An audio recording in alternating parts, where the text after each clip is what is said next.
The metal floor felt cold under Kale-9's feet as he stood in the briefing room. Through the massive window, Earth looked like a blue marble floating in the darkness of space. He had seen many worlds from orbit, but this one was different. This one was his target. Commander Vex Prime's voice cut through the silence like a blade. "You know why you are here, Kale-9?" "Yes, Commander." Kale-9's voice was steady, mechanical. "I am to observe the humans."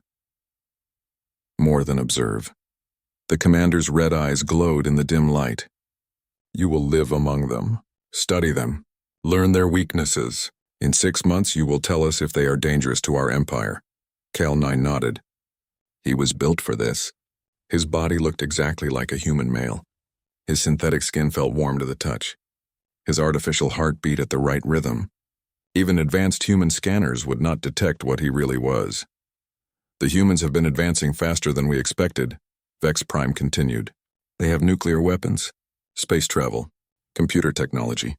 Some of our scientists think they might become a threat in the future. What are my orders if they are dangerous? Then we eliminate them." The words were spoken without emotion. Before they can threaten us. Kale-9 felt nothing about this possibility. He was programmed to serve the Empire. Human lives meant nothing to him. They were just another species to be studied and classified. "You will be placed in a city called Sol," Vex Prime said, pressing a data chip into Kale-9's palm. "Your identity is Kim Taeho. You are a software engineer moving there for work. Everything you need to know is in this chip." As the data flowed into his mind, Kale-9 learned about his new life. Kim Taeho was 28 years old. He had studied computer science. He liked quiet places and simple food. He was shy but polite. It was a perfect cover for someone who needed to watch and listen. "Remember," Vex Prime's voice grew serious, "you are not human. Do not let their emotions affect you. You are a tool of the Empire, nothing more." 3 hours later, Kale-9 sat in a small spacecraft heading toward Earth's surface.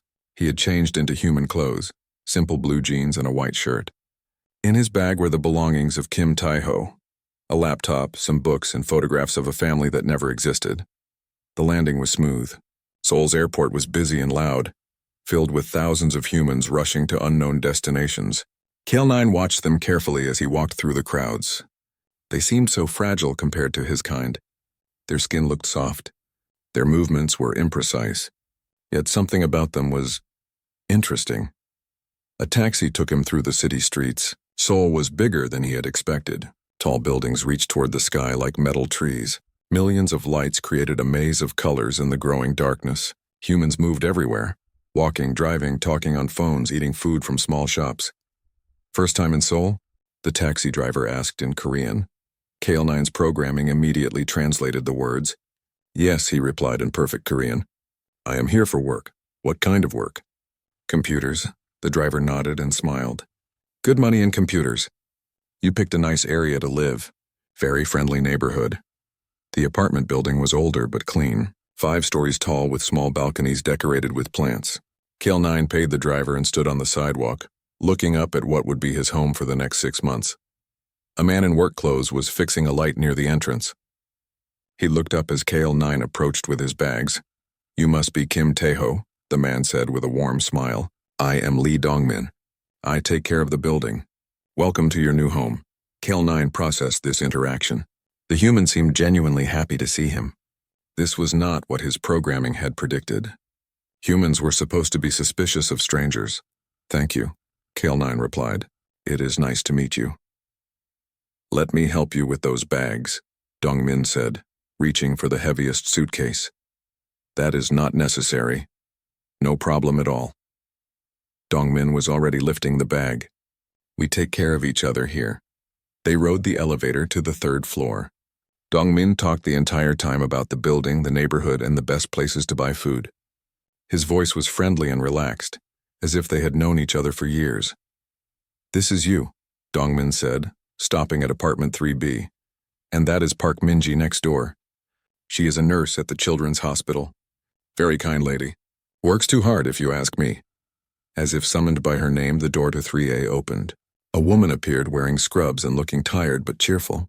Her hair was pulled back in a ponytail and her eyes were warm and curious. "You must be our new neighbor," she said with a gentle smile. I am Minji. Kim Taeho. He bowed slightly as his programming told him was polite. Are you settling in okay? Do you need anything? I have extra rice if you are hungry. Kale9 paused. Another unexpected offer of help.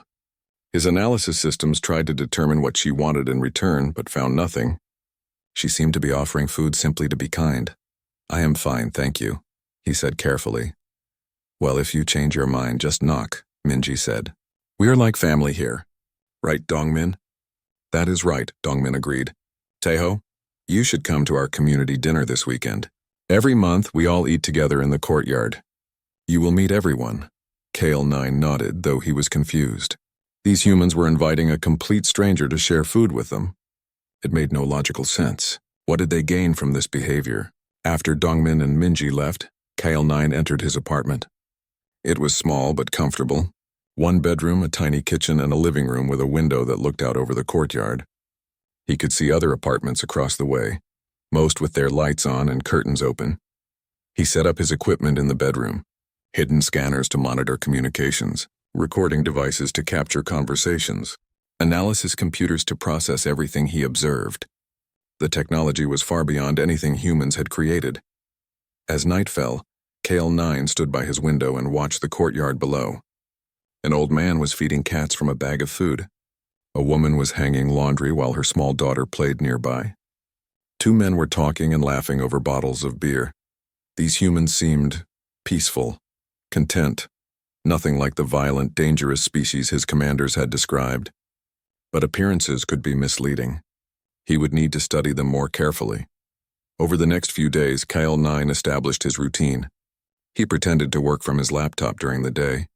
He went to the local market to buy food he did not need to eat. He walked through the neighborhood observing and recording everything. The humans around him continued to surprise him. Shopkeepers remembered his name after meeting him once. Children smiled and waved when they saw him. Elderly people offered to help when they saw him carrying groceries. Every interaction was filed away in his memory banks. Every smile, every gesture, every word was analyzed for hidden meanings and threats. But the more he watched, the more confused he became. Where was the aggression his commanders had warned him about? Where was the selfishness and cruelty that supposedly defined the human species? After 1 week in Seoul, Kale9 sent his first report to the ship orbiting above. Initial observations complete. Humans appear less threatening than anticipated. Require more time to assess true nature. It was a simple message, but as he sent it, something felt wrong. He could not identify what it was. A glitch in his programming, perhaps. Something that would resolve itself with time. He had no idea that what he was feeling was the first spark of something his creators insisted was impossible for his kind. The beginning of doubt. 3 weeks had passed since Kale9 began his mission, and something was wrong with his systems. At least that was the only explanation he could find for what was happening to him. It started small. When Minji waved to him each morning as she left for work, his circuits would process the gesture differently than they should. Instead of simply recording social greeting behavior, his mind would linger on her smile. When Dongmin asked how he was settling in, Kale9 found himself wanting to continue the conversation instead of ending it quickly. These were not the responses of an efficient observation unit. They were errors that needed correction. But before he could run a full diagnostic, a soft knock came at his door. Kale9 opened it to find Minji standing in the hallway, still wearing her hospital scrubs. I hope I am not bothering you, she said, but I wanted to invite you to dinner tonight.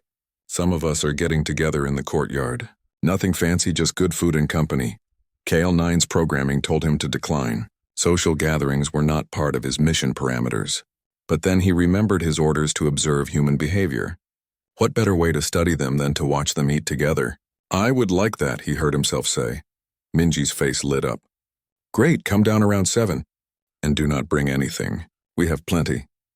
As evening approached, Kale9 could smell cooking food drifting up from the courtyard. When he looked out his window, he saw several people setting up tables and chairs under string lights that someone had hung between the trees. He made his way downstairs and found about 20 people gathered in the small outdoor space. Children ran between the adults while their parents talked and laughed. The old man he had seen feeding cats was arranging chopsticks on one of the tables. Taeho, Minji called out when she saw him. Come meet everyone.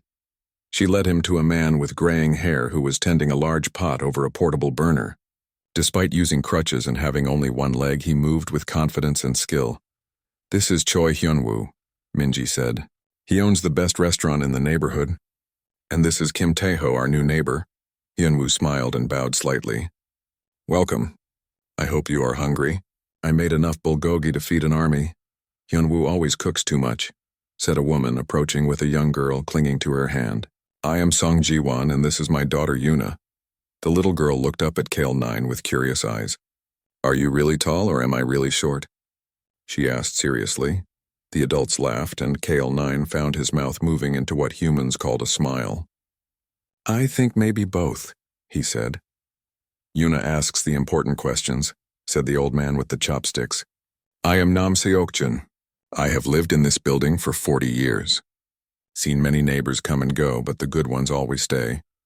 As they ate, Kale 9 listened to their conversations. Hyunwoo talked about his restaurant and how business was improving. Ji-won mentioned that Yuna was starting school soon and was nervous about making friends. Seokjin told stories about the neighborhood in the old days, when there were more trees and fewer cars. The food was better than anything in Kale 9's memory banks. The bulgogi was sweet and savory, the rice was perfectly cooked, and everything was shared freely. When someone's plate was empty, 3 people would offer to fill it again. "So what do you think of Seoul so far?" Hyunwoo asked Kale 9. "It is different than I expected," Kale 9 replied honestly. "How so?" Kale 9 paused. How could he explain that he had expected humans to be cold and suspicious? That he had been programmed to believe they were selfish and violent? "People are kinder than I thought they would be," he said finally. "Ah, you must be from a big city," Seokjin said with a knowing nod. "In places like this, we know that life is better when we help each other." As the evening continued, Kyle 9 found himself relaxing in ways his programming manual had never described. Yuna showed him how to fold paper flowers. Dongmin taught him a card game. Minji made sure his cup was never empty. When it came time to clean up, everyone helped without being asked. Plates were washed, tables were moved, and trash was collected. It was like watching a well-organized machine, except no one was giving orders. "Thank you for including me," Kale 9 said to Minji as they were finishing. "Of course, you are part of our community now." Those words stayed with him as he returned to his apartment. Part of a community. His creators had never mentioned such a concept in his briefings. 2 days later, a severe storm hit Seoul. The wind howled outside Kale 9's window, and rain pounded against the glass like angry fists. Around midnight, the power went out. Kale 9's systems switched to backup power automatically, but he realized the humans around him were now in darkness. Through his window, he could see emergency candles flickering in other apartments. Then he heard voices in the hallway. He opened his door to find Dongmin with a flashlight checking on each apartment. "Everyone okay up here?" Dongmin called out. "We are fine," came Minji's voice from her doorway, "but I am worried about the Kim family on the 5th floor. The baby has been sick. I will check on them," Dongmin said. Hyunwoo opened his restaurant to anyone who needs a warm place to stay. The gas stove still works. Within an hour, the building had transformed. People who had been strangers yesterday were sharing battery packs and candles. Hyunwoo's restaurant became a gathering place where anyone could get hot food and warm tea. Elderly residents who lived alone were invited to stay with families rather than spend the night in cold, dark apartments. Kale 9 watched it all with growing confusion. According to his programming, humans under stress should become selfish and territorial. They should hoard resources and protect only their immediate family groups. Instead, he saw the opposite. The storm seemed to bring out their best qualities. But the real test came when young Yuna became seriously ill during the second night of the blackout. Kale 9 heard Ji-won crying in the hallway and found her holding her daughter, who was burning with fever and struggling to breathe. "The hospitals are running on emergency power only," Minji said, still in her nurse uniform despite being off duty. "But we need to get her there now." "My car's in the shop," Ji-won sobbed. "I do not know what to do." "I will drive you," Hyunwoo said immediately despite the dangerous conditions outside. "But my leg is fine." "Let's go." While Hyunwoo prepared his car, Minji gathered medical supplies. Seokjin appeared with extra blankets and warm clothes for the child. Dongmin used his maintenance keys to ensure the building's emergency exits were clear. Kyle 9 found himself following them to the hospital, though he could not explain why. He watched as they sat in the waiting room for hours, taking turns holding Jiwon while she worried about her daughter. When Yuna needed expensive tests that insurance would not cover, Hyunwoo quietly paid the difference. When Jiwon fell asleep from exhaustion, Seokjin stayed awake to watch over both mother and child. It was Seokjin who noticed Kale 9 standing uncertainly in the corner. "Come sit with us," the old man said gently. "You are family too, family," another word that appeared nowhere in Kale 9's mission parameters. As dawn broke and Yuna's fever finally broke, Kale 9 realized something had changed inside him. The malfunctions he had been experiencing were getting stronger. When he looked at these humans, he no longer saw test subjects to be analyzed. He saw friends. The thought should have triggered immediate diagnostic routines. It should have sent warning signals to his central processors. Instead, it felt right. Walking home through the storm-damaged streets, Kale 9 tried to compose his second report to Commander Vex Prime. But every time he began to write about human weaknesses and vulnerabilities, the words would not come. Instead, he found himself remembering Hyunwoo's determined face as he drove through dangerous streets to help a sick child. Seokjin's weathered hands gently stroking Yuna's hair while she slept. Minji's tireless care for everyone around her, even after working a 12-hour shift at the hospital. These humans were not weak. They were strong in ways his creators had never anticipated, and somehow, without understanding how or when it had happened, Kale 9 realized he did not want to see them hurt. This was definitely a malfunction. But for the first time since his activation, Kale 9 found himself hoping it was not something that could be fixed. The weeks that followed the storm changed everything for Kale 9, though he struggled to understand exactly what was happening to him. His daily routines remained the same. Wake up, pretend to work on his laptop, observe the humans around him. But the observations themselves had become something entirely different. Instead of clinical data collection, he found himself genuinely caring about the people he was supposed to be studying. When Dongmin's back ached from carrying heavy repair equipment, Kale 9 would appear to help without being asked. When little Yuna struggled with her homework, he would sit with her in the courtyard and patiently explain math problems until she understood. "You are very good with children," Minji observed one afternoon as she watched Kale 9 help Yuna build a castle out of blocks. "I find their thinking patterns interesting," Kale 9 replied carefully. Minji smiled. "Is that your way of saying you like kids?" Kyle 9 paused. The word like was not in his operational vocabulary, yet he could not deny that spending time with Yuna created positive feedback loops in his neural networks. "Yes," he said simply. "I think I do." The admission surprised him. Each day he discovered new aspects of human behavior that his programming had never prepared him for.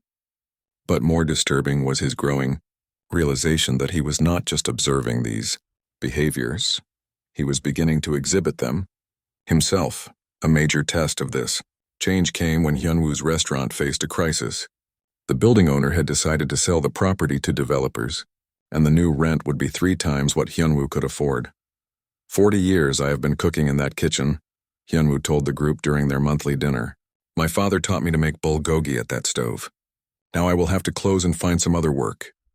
The sadness in his voice affected Kale 9 in ways he could not have predicted. His advanced computational systems began running calculations automatically, analyzing Hyunwoo's financial situation, researching property laws, exploring business optimization strategies. "Have you looked into a loan to buy the building yourself?" Kale 9 asked. Hyunwoo shook his head. "The banks see a disabled veteran with a small restaurant. They are not interested in taking risks. What if the risk was reduced? What if you had a detailed business plan showing guaranteed profitability? Do you know about such things?" Hyunwoo asked with surprise. Kale 9 realized he had revealed more knowledge than Kim Tae-ho should possess. "I work with computers," he said quickly. "Numbers and planning are part of my job." Over the next week, Kale 9 used his advanced processing power to create the most comprehensive business plan any human banker had ever seen. He analyzed foot traffic patterns, seasonal variations in customer behavior, optimal menu pricing, and supply chain efficiency. The document he produced was a masterpiece of financial engineering, disguised as the work of a talented but humble software engineer. The plan worked. Not only did Hyunwoo secure a loan to buy his building, but the bank's business consultant called it the most professional proposal they had ever received from a small business owner. "I do not know how to thank you," Hyunwoo said when the deal was finalized.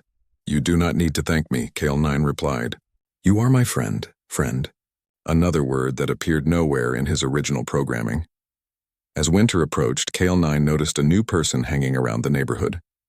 A man about 30 years old, wearing old military clothes and carrying a worn backpack. He slept in doorways and asked for spare change from people walking by.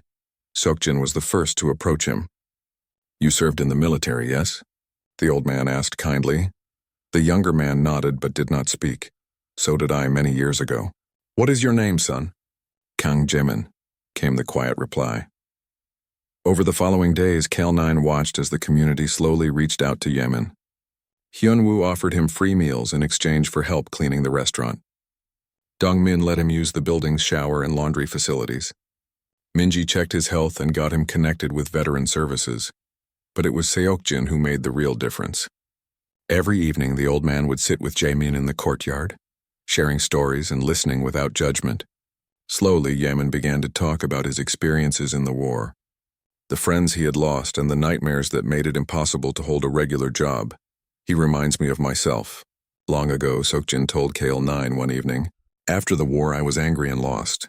If people had not been patient with me, I would not be here today." Kale9 found himself studying this rehabilitation process with fascination. His databases contained extensive information about post-traumatic stress disorder. But seeing the healing power of human compassion in action was entirely different from reading clinical reports. The real test of his changing nature came on a cold December night. Minji was working a late shift at the hospital and walking home alone when 3 men cornered her in an alley, 2 blocks from the building. Kale9's surveillance systems detected her elevated heart rate and stress indicators before he heard her cry for help. He moved faster than any human could, reaching the alley in less than 30 seconds. "Please," Minji was saying to the men, "I am just trying to get home. I do not have much money." "That is okay," one of them said with a cruel smile. "We can think of other ways you can pay us." Kale9's combat protocols activated instantly. In 1.3 seconds, 2 of the attackers were unconscious on the ground. The third was pressed against the wall, lifted off his feet by Kale9's enhanced strength. "Leave," Kale9 said in a voice that carried undertones no human throat could produce. "Now." The man fled. Only then did Kale9 realize what he had done. He had blown his cover to protect someone he cared about. His mission was compromised. But as he looked at Minji's grateful face, he found that he did not regret his choice. "Taeho, how did you moved so fast," she said, still shaking. "Adrenaline." He lied smoothly. "I take martial arts classes." Minji did not question the explanation, but Kale9 could see the curiosity in her eyes. He had been careless. He would need to be more careful in the future. As they walked home together, Minji was unusually quiet. Finally, she spoke. "Can I tell you something? Sometimes I think this world is too dark, too full of people who want to hurt others. But then I meet someone like you and I remember that there are still good people out there. I am not sure I am as good as you think." Kale9 replied honestly. "You saved me tonight. You help Yuna with her homework. You gave Hyunwoo a new future. You treat Jaemin with respect when others look away. If that is not good, then what is?" That night, Kale9 sat in his apartment staring at the blank monthly report he was supposed to send to Commander Vex Prime.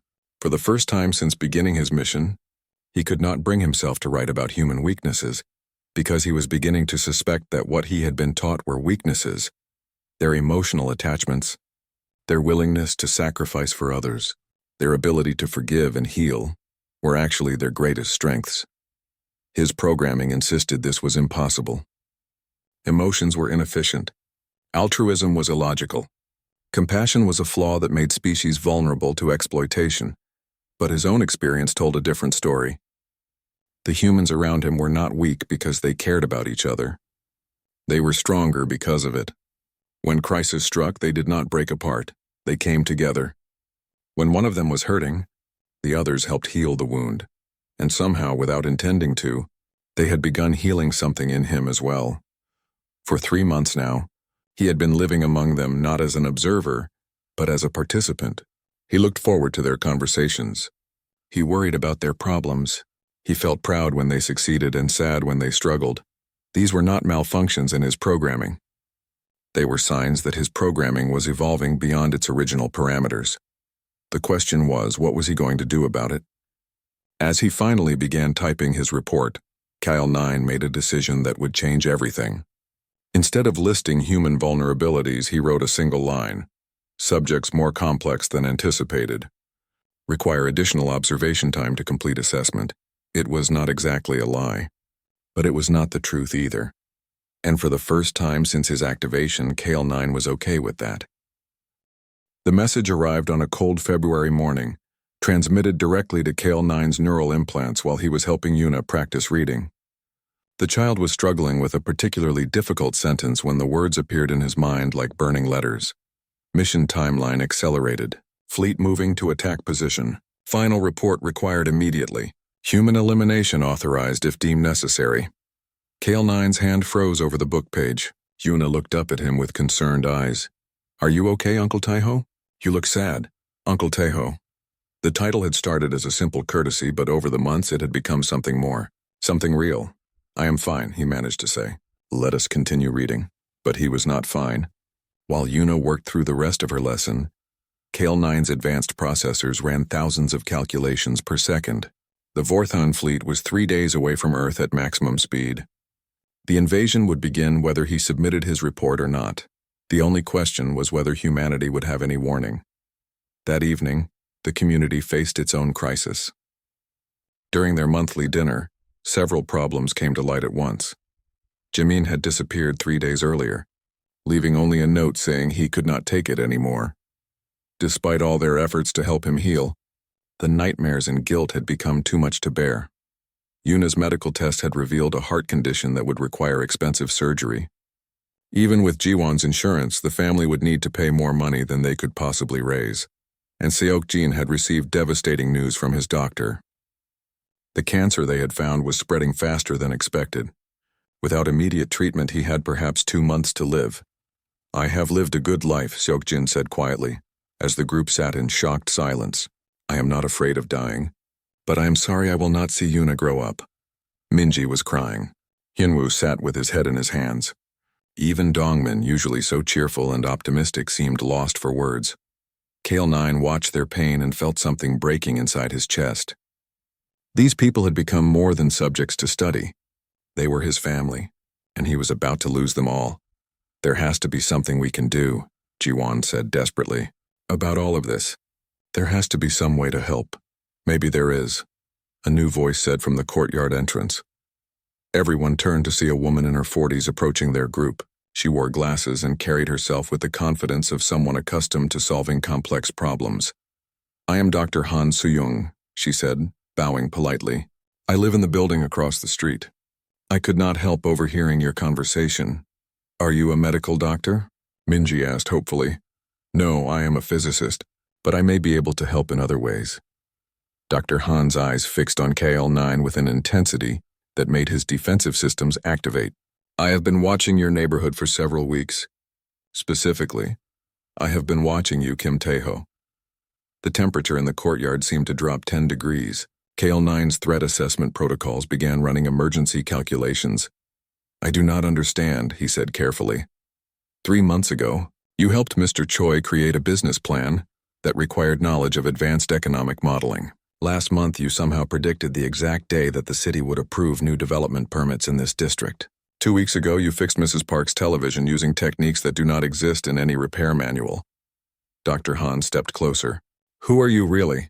Kale 9 felt the weight of every eye in the courtyard. His friends, because that was what they were regardless of his original mission, were looking at him with confusion and growing concern. He could lie. His programming included hundreds of cover stories and deflection techniques. He could convince them that Dr. Han was mistaken, that everything had logical explanations. But as he looked at their faces, Minji's worried expression, Hyunwoo's confusion, little Yuna's innocent curiosity, Kale 9 realized something that shook him to his core. He was tired of lying to them. My name is not Kim Taeho, he said quietly, and I am not human. The silence that followed was broken only by the sound of wind through the trees. What do you mean? Ji-won asked in a whisper. Kyle 9 looked at Dr. Han, who nodded encouragingly. Somehow she had already guessed his secret. Perhaps it would be easier to show them than to explain. He held up his hand and let his synthetic skin become transparent, revealing the advanced circuitry underneath. Several people gasped. Yuna's eyes went wide with wonder rather than fear. I am an artificial being, Kale 9 said. I was sent here by a civilization from another star system to study your species. Study us for what? Hyunwoo asked, though his voice suggested he already suspected the answer.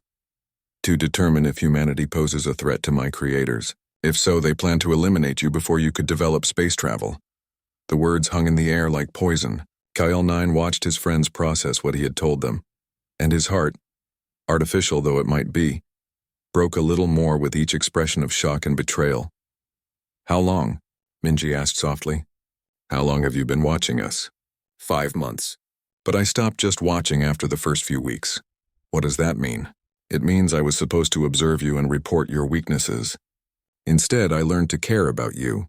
Everything I have done since then, helping Hyunwoo, protecting you from those men, spending time with Yuna, I did those things because I wanted to, not because I was programmed to.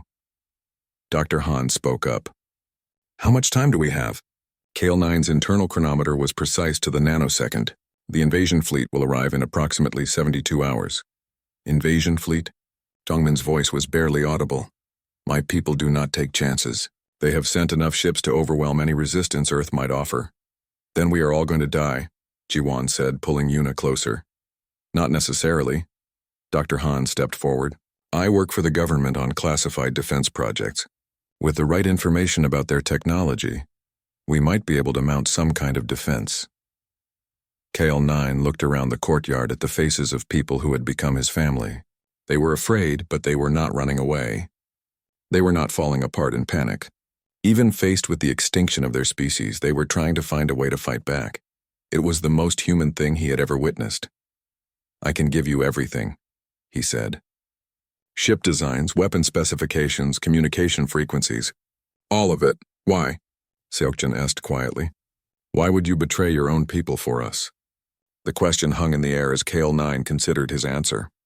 Why was he willing to commit what his creators would consider the ultimate betrayal? Why was he choosing humanity over the civilization that had built him? Because you taught me something my creators never understood, he said finally. They built me to think, to analyze, to process information. But you taught me to feel, to care about others more than myself, to find meaning in relationships and love instead of just survival and conquest. He looked at each of them in turn. You made me alive in ways that mere programming never could. And if being alive means choosing between right and wrong instead of just following orders, then I choose to stand with you. Minji was crying again, but this time they were tears of something other than despair. What do we need to do? She asked. Dr. Han was already pulling out her phone. First, I need to contact my colleagues in the Defense Ministry. Then we need to find Jaemin. Jaemin? Hyunwoo asked with surprise. If we are going to save the world, Dr. Han said with grim determination, we are going to need all the help we can get. And right now, that includes a traumatized veteran who knows more about fighting impossible odds than any of us. As the group began to plan their desperate defense of Earth, Kale 9 felt something he had never experienced before. For the first time since his activation, he was not following programmed instructions or mission parameters. He was making his own choices, and he had chosen to fight for the people who had taught him what it meant to live. The next 72 hours changed everything. Dr. Han's contacts in the government moved faster than anyone thought possible. Within 6 hours, Kale 9 found himself in an underground facility outside Seoul, surrounded by scientists, military officers, and engineers who looked at him with mixtures of fear and desperate hope. Show us their ships, General Park commanded. Kale 9 interfaced directly with their computers, downloading terabytes of technical data. The humans worked frantically to understand Vorthon technology, but it was clear they were decades behind in development. It is not enough, Dr. Han said after reviewing the analysis. Even with this information, we cannot build weapons to match theirs in time. Then we need a different strategy, said a familiar voice from the back of the room. Everyone turned to see Jaemin walking in, accompanied by Seokjin and the rest of Kel-9's neighborhood family. The old veteran looked terrible, thin, exhausted, haunted by whatever had driven him to disappear. But his eyes were focused and determined. "You found him," Kel-9 said with relief. "He found us," Seokjin corrected. "He saw the news reports about unusual military activity and came back to help." Jamin approached the tactical display showing Earth's pathetic defenses against the incoming fleet. "I spent 3 years fighting an enemy with better weapons, better training, and better equipment," he said quietly.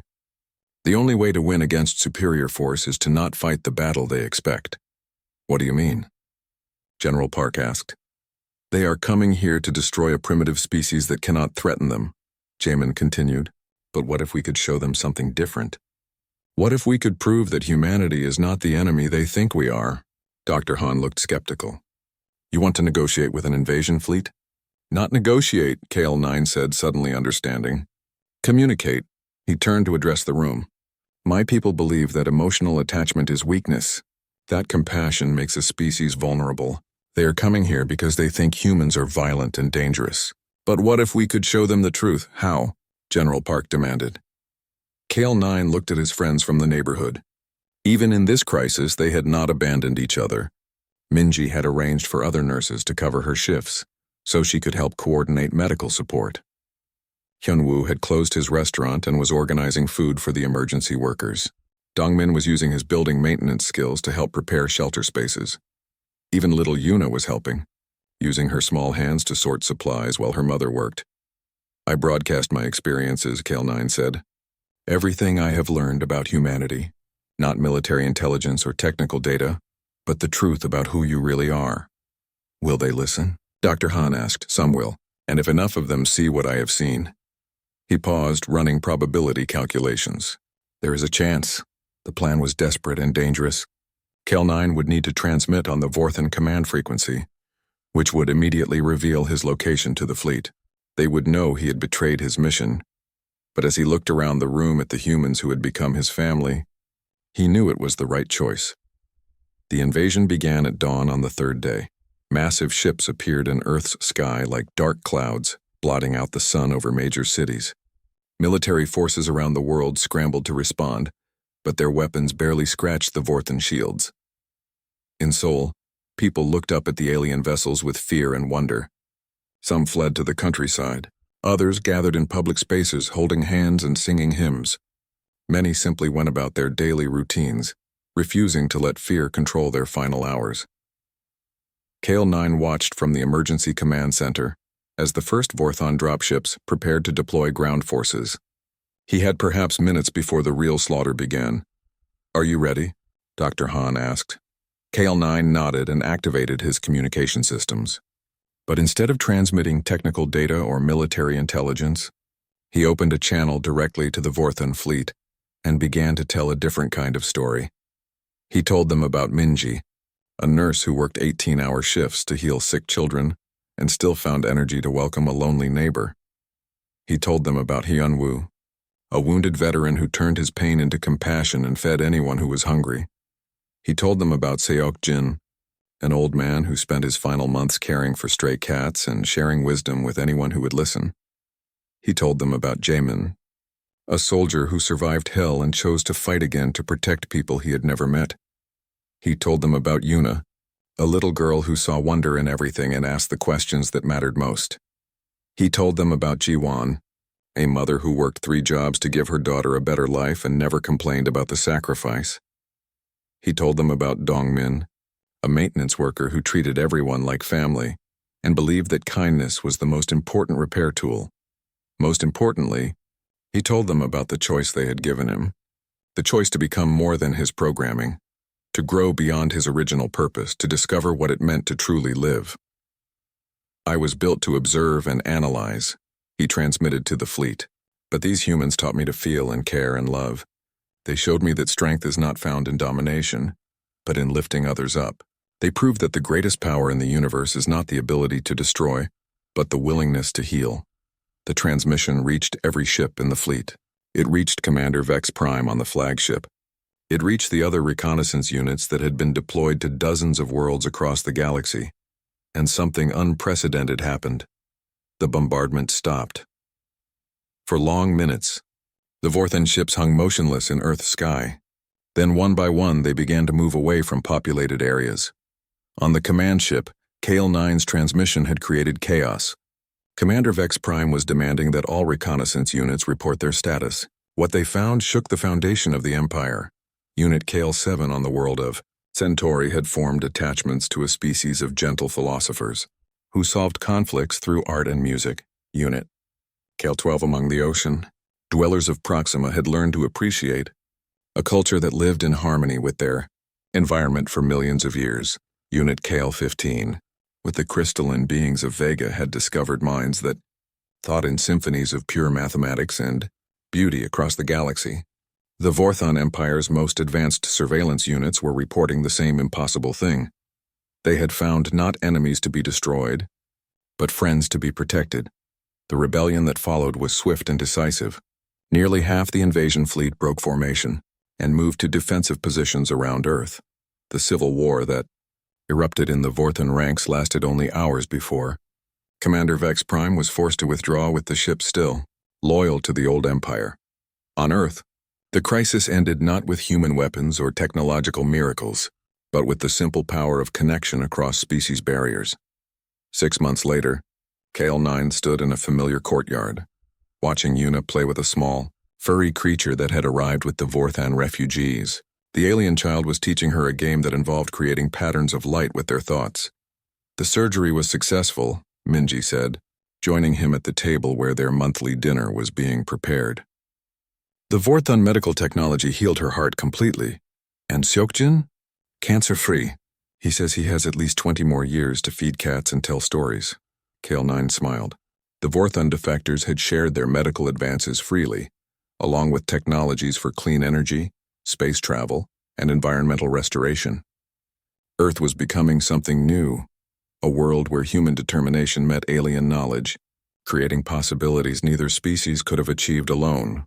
You know, Minji said thoughtfully, I never did ask you something. What is that? Your real name.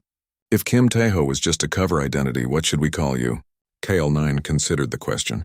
His original designation was just a serial number, marking him as the 9th unit in his production series. But that was not who he was anymore. Taeho is my real name now, he said. Kim Taeho is who I became because of all of you. Hyunwoo called from the cooking area, where he was preparing a fusion meal that combined Korean bulgogi with Vorthon spices. Dinner is ready. Everyone come eat. As the community gathered around the tables, humans and aliens sitting together, sharing food and stories and laughter, Taeho reflected on the journey that had brought him here. He had been sent to observe humans and determine if they were a threat. Instead, he had learned that the greatest threat to any civilization was not external enemies, but the failure to recognize the value of compassion, growth, and connection. The Vorthon Empire had seen emotional attachment as weakness, but Taeho had discovered that love was the strongest force in the universe, strong enough to transform a surveillance unit into a living being, strong enough to turn enemies into allies, strong enough to change the fate of 2 entire species. Jaemin appeared at the courtyard entrance, no longer alone but accompanied by a group of young veterans he had been helping through their own healing journeys. Seokjin waved them over to a table he had prepared specially for them. Dr. Han arrived with her research team, including several Vorthan scientists who were working together to develop new technologies for exploration rather than conquest. Even some of the alien refugees had started their own small community in the neighborhood, building strange but beautiful homes that seemed to grow from